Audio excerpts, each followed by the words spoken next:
ফুলবাড়িয়া গ্রামের শেষ প্রান্তের একটি পুরনো বটগাছে বাস করত এক শাকচুন্নি। সেই গাছের কোটরে ছিল শাকচুন্নির গুপ্তধন।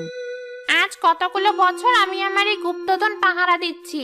কত মানুষের ওই গুপ্তধনের লোভে, আর এসে গুপ্তধন তো পেলই না, উল্টো আমার খাবার হয়ে গেল। ওদের ঘাড় মুটকে মুটকে খেয়েছি। আমার কত সোনা হীরা। আয় মানুষেরা, এই গুপ্তধনের লোভে আয়, আর আমার খাবার হয়ে যা।